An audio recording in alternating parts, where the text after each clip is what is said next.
This is a fourth stimulus check, stimulus program, and news update giving you fact-based, fast-paced updates, and we're starting right now. So there is more mask drama in Congress. Brian Mast, Republican representative, is appealing the $500 mask fine that Nancy Pelosi gave him for not wearing a mask on the House floor. What he said is, I am appealing Speaker Pelosi's $500 fine because I was in full compliance with the CDC guidance and it's unlawful. The scientists at the CDC told us that if you are fully vaccinated, you could go about your life without wearing a mask or physically distancing. So that's what I'm doing, and he is fully vaccinated. Let me know your thoughts on this down in the comments below. Is this some type of power struggle? Should he not be fined the $500 because he is fully vaccinated and following the CDC guidelines? Let me know your thoughts on this down in the comments below. In some other vaccine news, Moderna says that its COVID vaccine is found to be 100% effective in children aged 12 to 15. And some new news here, COVID-19 vaccine trials are beginning for kids as young as 6 months old. Let me know your thoughts on that. Is 6 months too young, you think? Would you, if you had a 6-month-old infant, would you allow your infant to be part of the trials?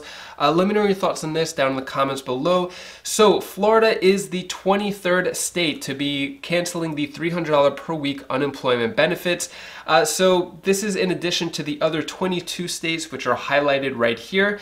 Wisconsin should be on here. It's not showing highlight in this image, but Wisconsin is another one. And all these states are ending their unemployment benefits between mid-June to early July. And the other states, most likely Democratic states, are going to expire on September 6th. Now, in addition to canceling the unemployment benefits, many of them are offering back-to-work bonuses. So for example, Colorado is offering a $1,600 back-to-work bonus for anyone who finds a full-time job. Then we have North Carolina is pitching a $1,500 back-to-work bonus. Then there is Connecticut offering a $1,000 back-to-work bonus.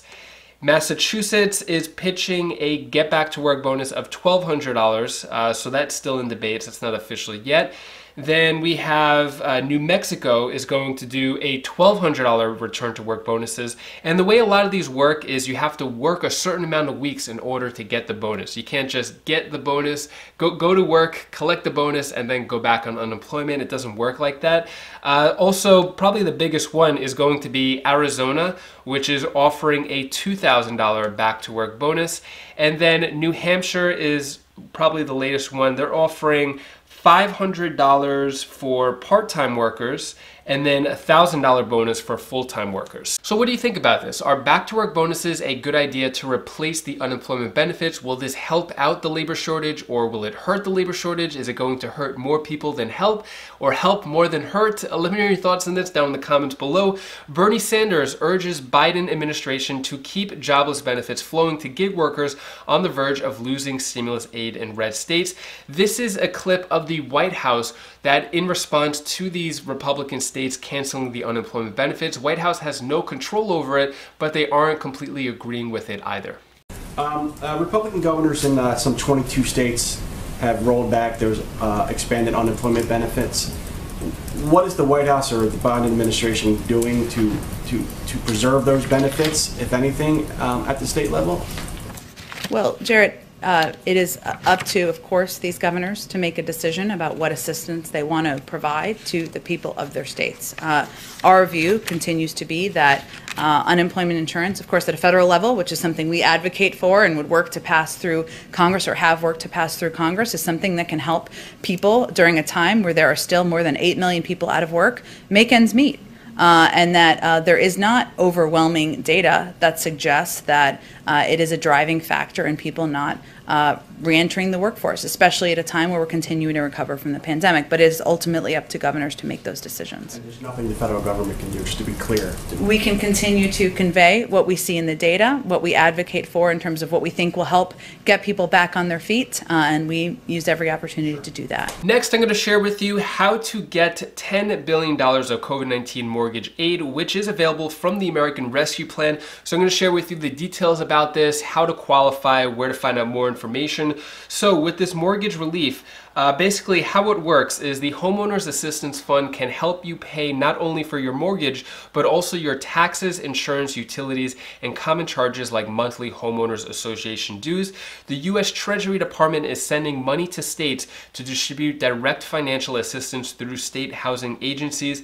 The amount of mortgage aid depends on each state's number of late mortgage payments, foreclosures, and unemployment statistics, and states must spend this COVID-19 mortgage relief by September 30th of 2025. To find out more information about this, you have to contact your local housing agency. So if you click the link here, it is ncsha.org,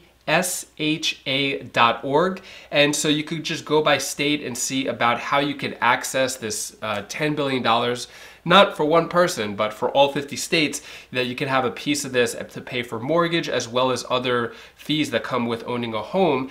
And here's some more details on how to qualify. So you must own a home. You must have a mortgage. Your mortgage balance in 2021 must be less than $548,250. Funds will be available to mortgage borrowers who are struggling to pay off their mortgage. At least 60% of mortgage aid must be allocated to mortgage borrowers who have an income that is less than the national median income or respective local median income, whichever is higher.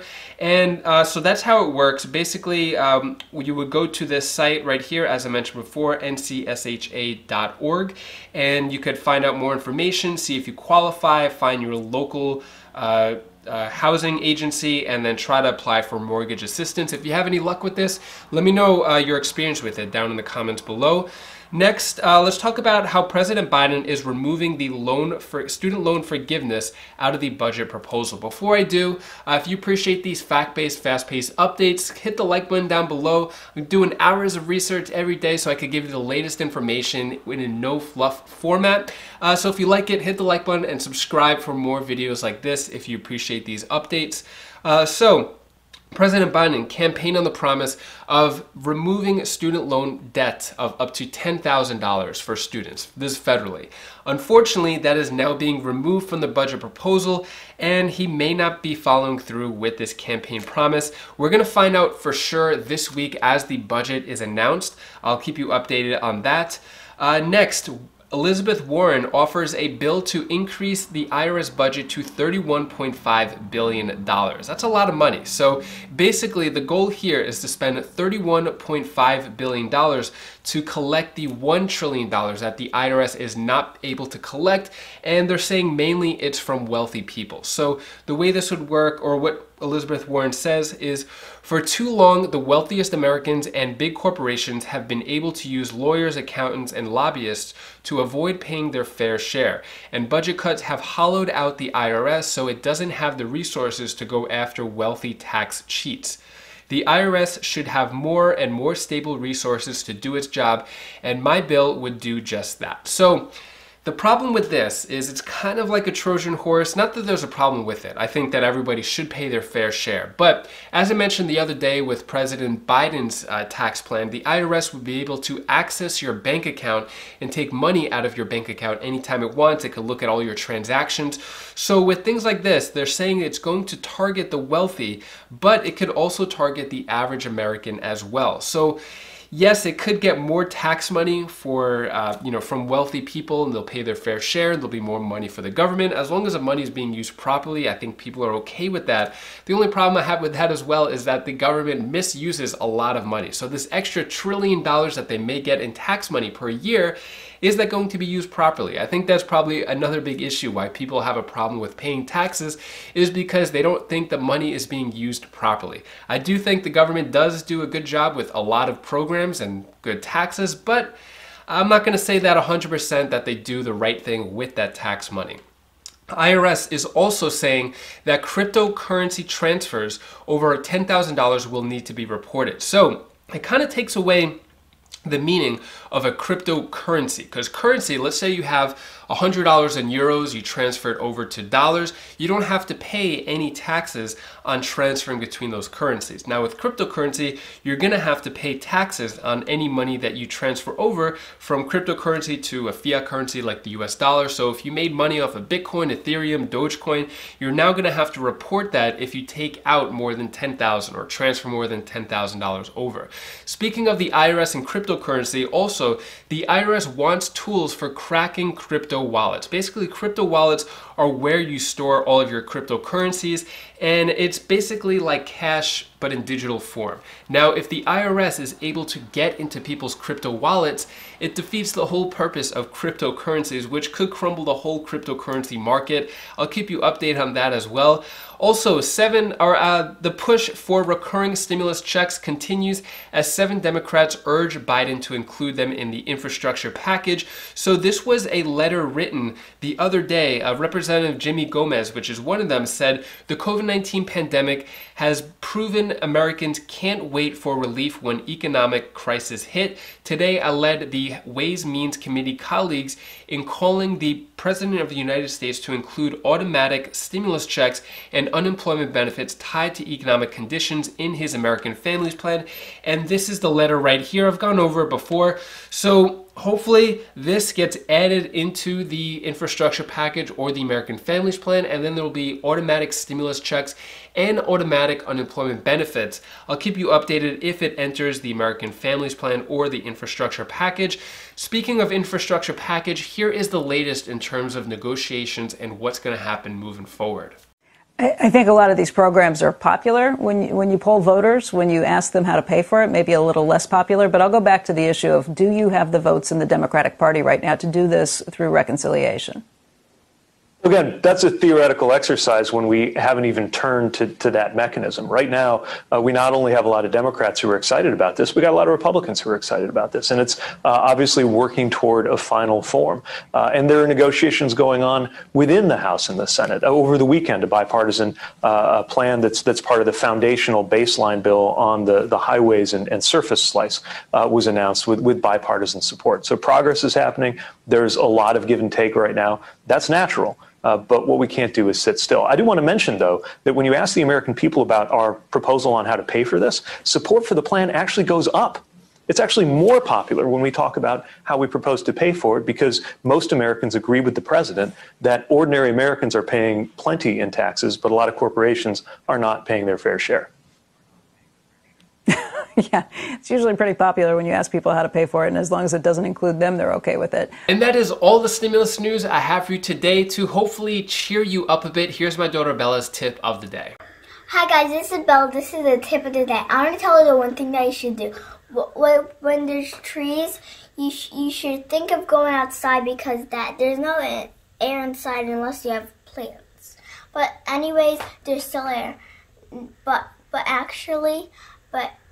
outside there's more air for you, because the trees help you breathe. So you don't really want to cut down trees. That's all the advice that I want to tell you. Bye. So I mentioned in yesterday's video that I was going to play pickleball with my family. So here is a video of my daughter Bella and I playing pickleball. It's kind of like tennis, only you're playing with a plastic ball and a paddle, a wooden paddle, or it's actually kind of metal. And it's a smaller court, smaller net. It's really fun. It's a lot of fun. So we had a good time. We did that.